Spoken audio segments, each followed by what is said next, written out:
এক ইহুদি মালিক তাওরাত কিতাব উল্টাইলাম, উল্টায় দেখি 3 জায়গায় মুহাম্মদ সাল্লাল্লাহু আলাইহি ওয়াসাল্লাম লেখা। আমি মিটায় ফেললাম আর যেন কেউ না পায়। 3 জায়গা থেকে মিটানোর পরে উল্টায় দেখি 6 জায়গায় মুহাম্মদ লেখা। 6 জায়গায় মিটাইলাম, 9 জায়গায় দেখি লেখা। 9 জায়গায় মিটাইলাম, 12 জায়গায় লেখা। কিরে একবার মিটাই 12 3 গুণ, কারণ কি? এক ইহুদি বড় আলেমকে জিজ্ঞাসা করলাম। ওই ইহুদি আলেম ডাক দিয়া বলে, কোথায় হাত দিয়েছো না ধানবে কোথাকার?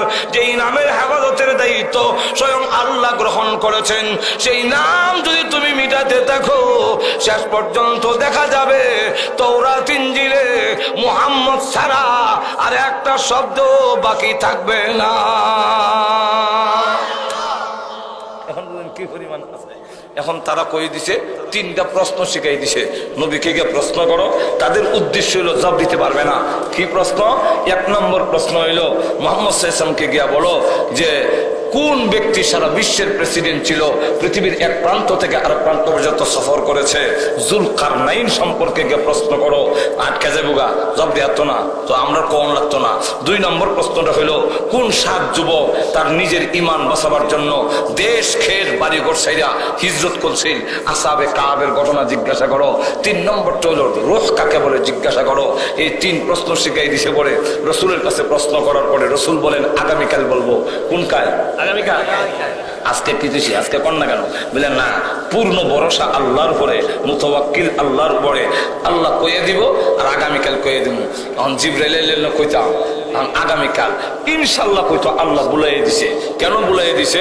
আমরা শিক্ষা দিবার লেগে, জীবনের লেগে যেমন শিক্ষা হয়, এর লেগে আল্লাহ বুলাই দিছে। ইনশাল্লাহ কইছে না, ইনশাল্লাহ তখন কইছে না আল্লাহ জিবরাইল যায় না, বলে আল্লাহ যাইতাম না, অ্যাক্সিডেন্ট করবো। বলে অ্যাক্সিডেন্ট ঘটলেই আর বলতো না, কিয়ামত পর্যন্ত তার ছাত্ররা, তার উম্মতরা ইনশাল্লাহ বাদ দিত না, যাই না জবাব দিব আমি, আমার নাম কইতো না।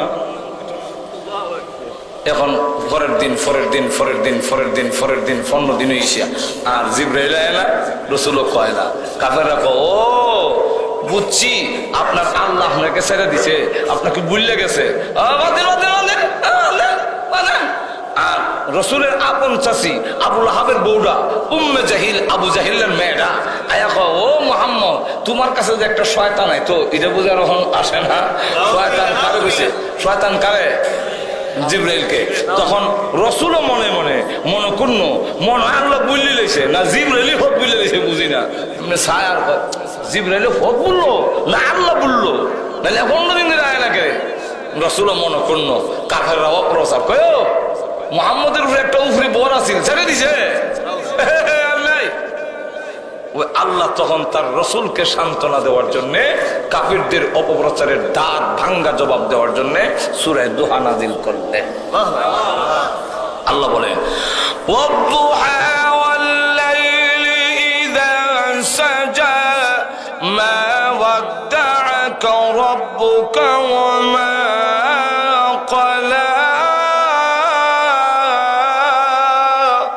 অগণবিজি দিনের ওই সময়ের কসম করে বলি যেই সময় দিনের আলো পরিপূর্ণ হয়, রাইতের ওই সময়ের কসম করে বলি যেই সময় রাইতের অন্ধকার পরিপূর্ণ হয়, এই 2টা সময়ের শপথ কসম করে বলি মা ওয়াদ্দা'আকা রাব্বুকা ওয়া মা ক্বালা। আপনার রব আপনাকে ছেড়ে দেন নাই, আপনাকে বেজার হন নাই, আপনার প্রতি তিনি বেজার নন, আপনাকে ছেড়ে দেন নাই। আমি স্বয়ং আল্লাহ কসম করে বলি, যার জন্য এত মহব্বত, এত ভালোবাসা, যার চেহারা মুবারকের এত দাম, যে যার চেহারা মুবারককে আমি আল্লাহ কোরআনের আয়াত বানাইলাম, যার জবান মুবারককে আমি কোরআনের আয়াত বানাইলাম, লা তুহাররিক বিহি লিসানাকা, আমি যার চোখ মুবারককে আমার কোরআনের আয়াত বানাইলাম, লা তামুদ্দান